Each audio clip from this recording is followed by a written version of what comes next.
Hi guys, and welcome to this episode of Is It Me? Is It You? How to know who is a toxic one in your relationship. So today we're going to be talking about being emotionally blackmailed. This is a big one. Okay, so I went to dig up information about being emotionally blackmailed in a relationship, and I was reading an article and a few of the following themes kept coming up. So being in a relationship where somebody is passing undeserved blame onto you, who is threatening you, who makes you feel guilty about certain things. It could be you going out, it could be you enjoying with your friends, being with your parents. Those are the things that they could make you feel guilty about. And the problem is you will give in just for the sake of peace. So you will make sure that, oh, I know that Johnny is, I'm just using it for an example, but you know that Johnny doesn't like it when you have too much fun with your friends. So what you do is you say to your friends, yeah, I'm not going to come out today to the cinema. I'm going to stay home with Johnny, just so that Johnny could feel okay about himself. That in itself is emotional blackmail. And the article went on to say it is someone who insists on having their own way. So regardless of how you feel, regardless if it's of benefit to you, they don't care. It's about them and how they feel, and how they feel you are making them feel. So it is very much a one-way street. The relationship is a one-way street. So you are the one that is putting in, and the person is taking out all the time and not feeling any type of ways about it, because all they care about, all they see is their emotion. So I have two examples of this that I've been through personally. One that I've done and another that was done to me. So the first one, I remember in the beginning of my relationship, in the first kind of like year or two of being with a particular person, I remember there was certain like insecurities that I would feel.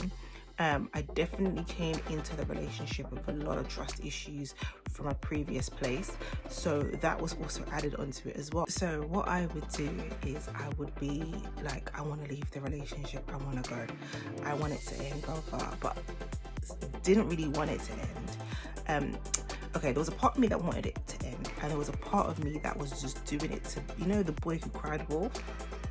Yeah, it wasn't good. I guess it was for a reaction, for someone to be like, yes, I really want you, I want you to stay. Not good at all. And it was very much attention seeking and very much emotional blackmail, because all I could have really just came and said, listen, I feel like you're not showing me enough attention, I feel like you're not complimenting me, whatever the case may be that I felt. But I didn't do that. I used that I'm going to leave to cause a reaction.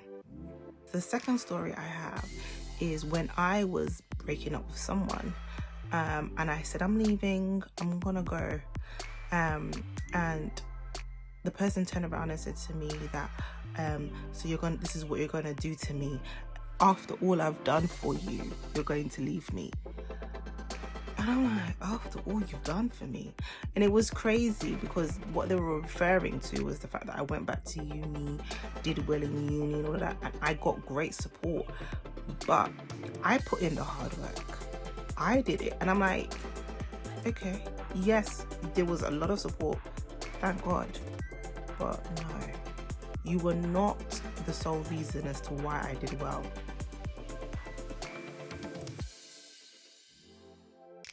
So my take-home points, I have 3 today, and my first is to recognize the signs of emotional blackmail. And to recognize it, you need to educate yourself on it or to get help. So find support and the resources that you need.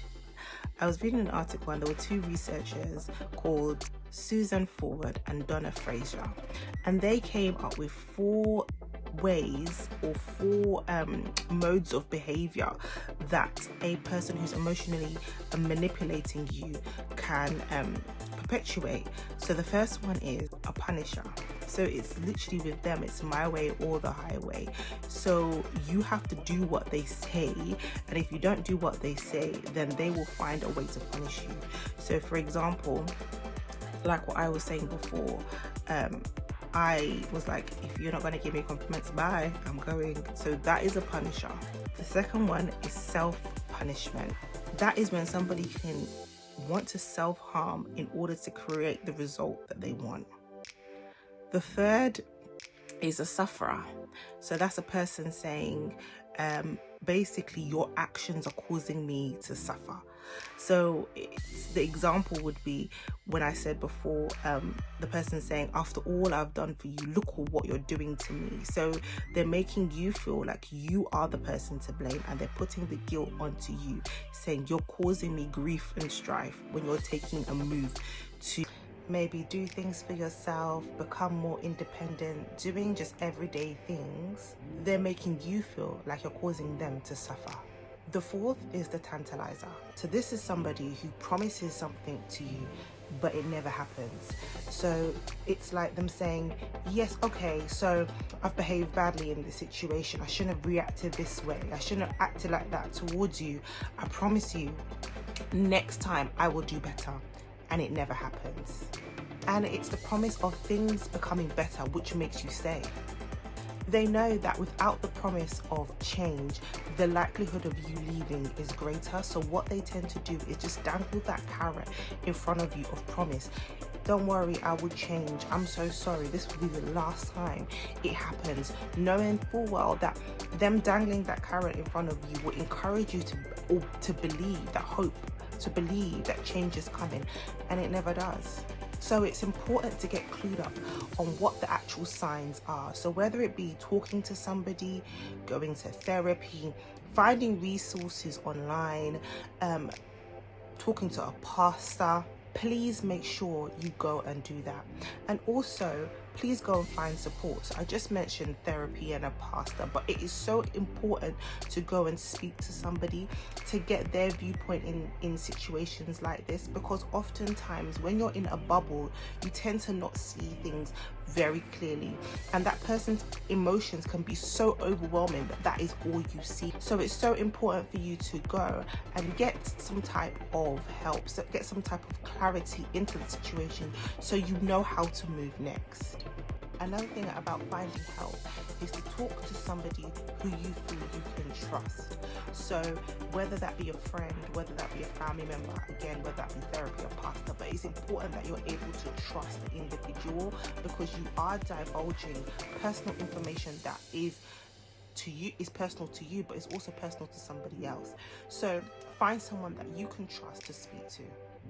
And hopefully by finding the right person to walk beside, or them walking beside you, you can take the steps needed to actually either leave the situation or to make the situation better, if that is possible.